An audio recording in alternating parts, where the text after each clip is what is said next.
High, good morning. আশা করি তোমরা সবাই ভালো আছো আর আমরাও খুব ভালো আছি।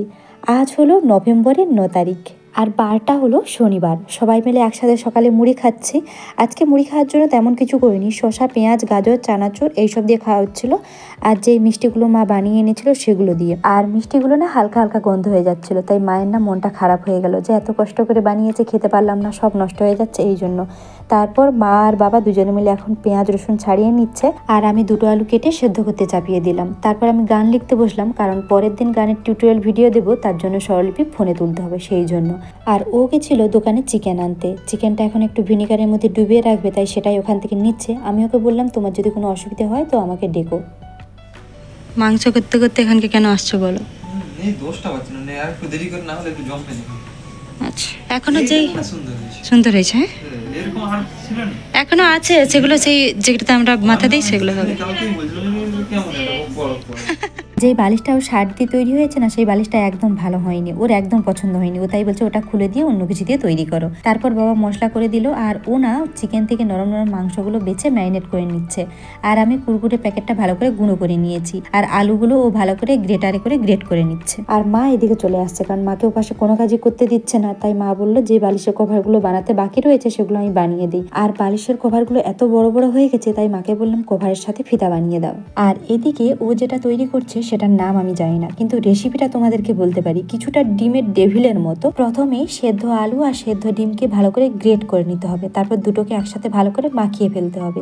আর তার মধ্যে পেঁয়াজ, আদা, রসুন, কাঁচা লঙ্কা আর নুন দিয়ে ভালো করে গোল গোল যেভাবে শেপ দিয়েছে ওইভাবে শেপ দিয়ে দিতে হবে। তারপরে একটা ডিম ফাটিয়ে তার মধ্যে আলু আর ডিমের গোলটাকে ভালো করে মাখিয়ে নিতে হবে। তারপর যেমন ব্রেডের গুঁড়ো মাখানো হয়, এখানে আমরা ব্রেডের গুঁড়ো দেব না, এখানে কুরকুরে আর চাল গুঁড়ো ভালো করে ওর মধ্যে মাখিয়ে নেব।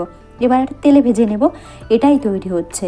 আর আমাদের জন্য ওই ডিমের আর আলুর তৈরি হচ্ছে, আর বাবা আর ওর জন্য তৈরি হচ্ছে চিকেন পকোড়া। যেহেতু আমরা চিকেন খাই না, তাই আমাদের জন্য ডিমের ওই জিনিসটা তৈরি হচ্ছে, আর বাবা আর ওর জন্য চিকেন পকোড়া তৈরি হচ্ছে। আমিও কিছুটা ওদেরকে হেল্প করে দিচ্ছিলাম। তারপর এখন এসেছি মায়ের কাছে। মা কিভাবে সেলাই করছে সেটা দেখে আমি একটু সেলাই করে দিলাম।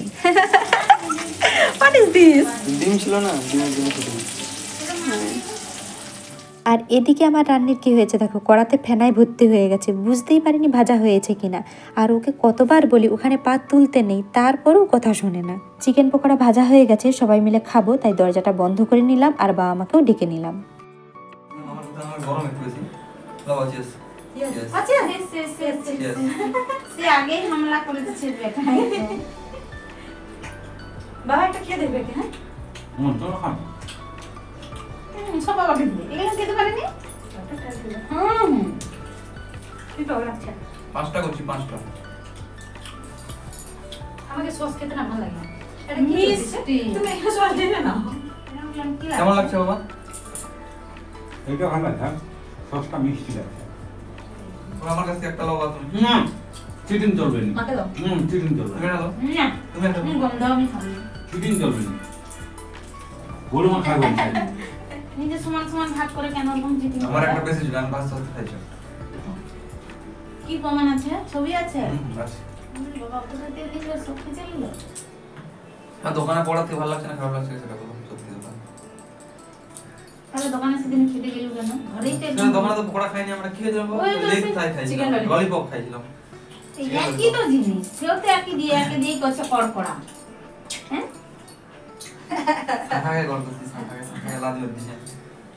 সসটা তো ভালো লাগছে। 2 কেজি আছে। হ্যাঁ, এটা 2 কেজি? আরেকটা আছে, সেটা কেজি। তো আমাদের কোন করে মাছ খায়? দেখো, ওখানে মুখ লাগে। এখনো ভিডিও লাগাইনি। সেটা লাগালো আমার বই আছে, আমি কি বাটারিটা খাবো নি? জলটা দাও। বাবা মা এখানে এসেছে 10-12 দিনের জন্য, তাই যতবার চিকেন রান্না হয়েছে ততবার বাবাই রান্না করেছে। এমনিতে বাবা চিকেনটা সুন্দর রান্না করে, তাই বাবাই রান্না করলো।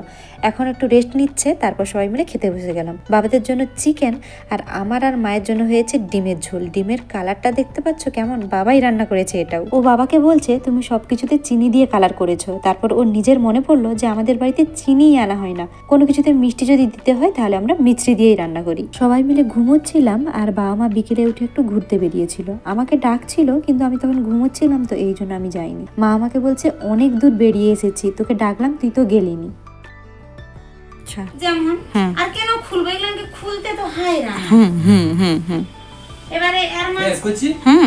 এই যে ইটা গেছে আমটা গেছে আর এইটা তো সেই মন্দিরটা জল আছে।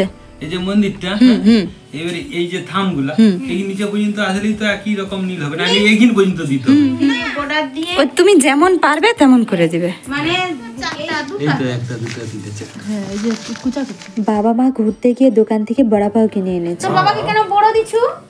বড় আমি আমি এখানে সকালের থেকে বড় ওই যে হ্যাঁ আমি কিনছি, তোর বাবা ঘুরে পারলেছিলাম বললাম কি না খাবো কুচিরা বাবাকে বড়া পাও খুব ভালো লেগেছে, তাই রোজ বিকেলে বড়া পাও কিনে নিয়ে আসে।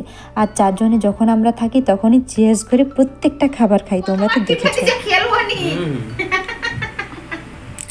চিটিং লোক।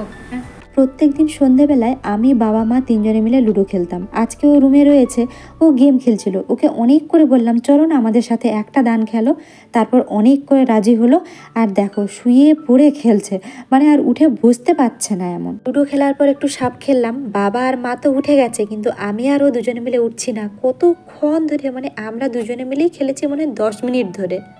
এখন আমি আটা বের করে নিচ্ছি আর মাকে বলেছি চাপাটি কেমন করে তৈরি করতে হয় সেটা আজকে তোমাকে দেখাবো। এক চামচ বেশি করে আর নয় কি এটা হবে মানুষ হবে দাও না ও তো জানে মাপটা মাও তো জানে। আমি রুটি কম নুন দিই, দাদু বকে মুখে কম নুন দিলে ভালো লাগে।